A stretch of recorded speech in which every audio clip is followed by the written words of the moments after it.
Welcome to Jousor, which translates as Bridges, a one-to-one discussion with individuals of prominence and significance in the West that aims to find the common grounds, promote the friendships and affinities, and discover the realities and the facts behind the headlines.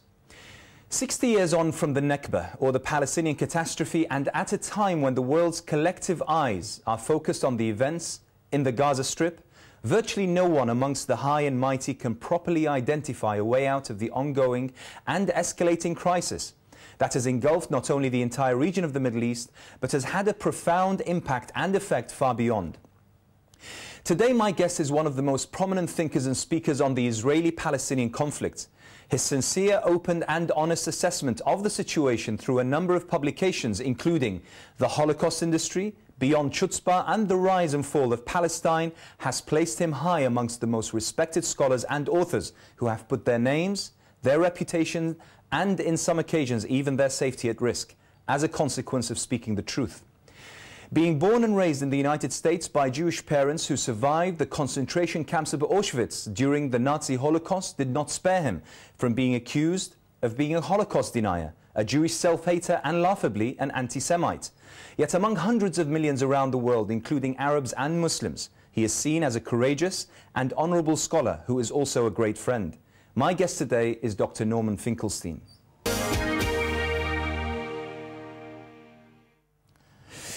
Norman Finkelstein, thank you very much for joining us on Jousor today. Let me first of all start by asking you about your own, this line that you are pursuing. When was it that you actually decided that this was going to be, you know, your direction? What affected you? What impacted on you to drive you towards this particular direction?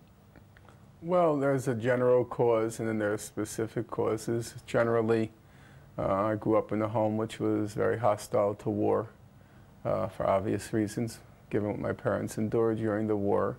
A great sensitivity to human suffering. And it was not something which was at an intellectual level, though my parents were very smart. It was a very emotionally charged home in which I grew up, in which, for example, I could say my mother literally grew hysterical at the sights of the crimes the U.S. was committing in Vietnam. So every night on television when the news would come on, and my mother was not at all given to self-dramatization, but whenever the scenes came on of the war, she would put her hand up like this, turn her head, and say, "Tell me when it's over." She literally, physically could not bear to see the sight of people suffering the way she had and the way her family, which was exterminated during the war. And so that was impossible to escape that. And it was in some form transmitted to me as well as to my siblings.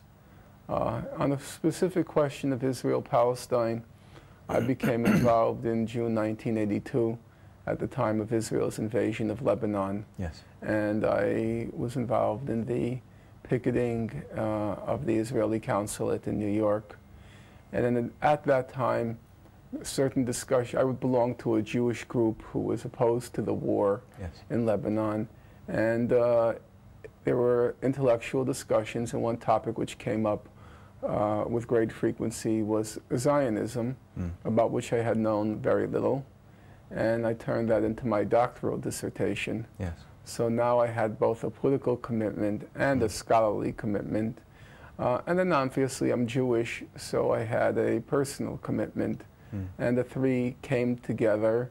And mostly I would say, as I went back and forth to the occupied territories during the first Intifada, and I developed personal attachments. And it became impossible for me, so to speak, to abandon these people mid-struggle. If I ever had those thoughts, which, to be honest, I didn't, but immediately the images of those people would, I could see them in my mind's eye, and I'm not going to leave them. The fact that, you know, who your parents were, what they endured in Auschwitz and the Warsaw ghettos, you know, you're being Jewish, did you find that as being a catalyst, a motivator, a drive in your pursuit, or did you find that as a hindrance? No, I didn't find it as a hindrance at all, and it was plainly the catalyst. It's inconceivable to me that you can tolerate the kinds of suffering that others have endured, in particular Palestinians, and be insensitive to it if you're familiar with the background of what Jews suffered during World War II. And, you know, the analogies are obvious. The building of a ghetto in Gaza. And I'm sure, I have no doubt what my parents would be saying about that ghetto that they built and the progressive decrease of rations, fuel. Those are familiar analogies. It's maybe not exact, but you know what? It doesn't have to be exact. It's close enough to be barbaric. And do you regard that kind of family, that kind of attitude generally, that kind of feeling of commitment to the suffering of the Palestinians and humanity in general, wherever they are, do you see that as being, or do you see yourselves as being in a minority within the Jewish community, particularly in the United States? Or do you think that it's more widespread than people are given to believe? I think things are changing now.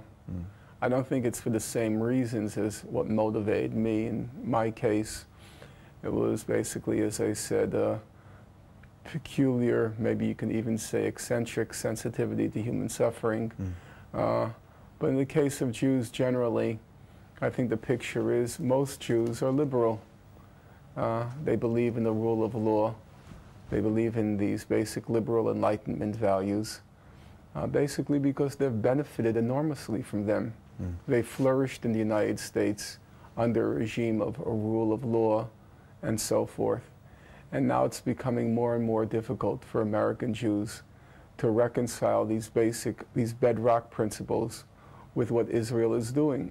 Because there was a time where Israel was fairly successful.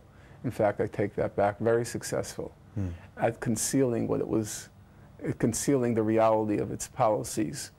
But now that's becoming more and more difficult. Because of the internet and the satellite TV age, is that why? Or? I don't know if you can pinpoint it, but you can just register the net effect.